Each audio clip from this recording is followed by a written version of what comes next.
नाशिकमध्ये झालेल्या हिंसेवर शरद पवारांनी नाराजी व्यक्त केली आहे। बांगलादेशातील घटनेचे पडसाद या ठिकाणी उमटतील असं वाटलं नव्हतं, मात्र समाजात एक वाक्यता आणि सामंजस्य असलं पाहिजे अशी प्रतिक्रिया शरद पवार यांनी दिली आहे। तर आपण पाहतोय महत्त्वाची बातमी, बांगलादेशामध्ये हिंदूंवर अन्याय होतोय, अत्याचार होतोय आणि त्या पार्श्वभूमीवर नाशिकसह इतरही काही शहरांमध्ये बंद काल पाळण्यात आला होता आणि या पार्श्वभूमीवर बंद न पाळणाऱ्यांविरोधात या आंदोलकांनी आवाज उठवला होता। त्यामुळे मोठा गोंधळ निर्माण झाल्याची स्थिती नाशिकमध्ये काल पाहायला मिळाली होती आणि त्या पार्श्वभूमीवर शरद पवारांनी नाराजी व्यक्त केली आहे। बांगलादेशातील घटनेचे पडसाद या ठिकाणी उमटतील असं वाटलं नव्हतं असं शरद पवार म्हणाले।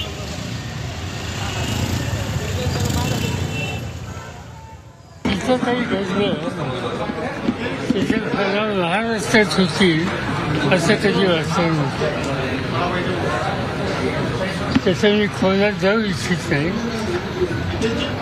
पण आजच्या परिस्थितीमध्ये समाजाच्या सगळ्या थरामध्ये एक वाक्यता आणि सामंजस्य याची अतिशय गरज आहे।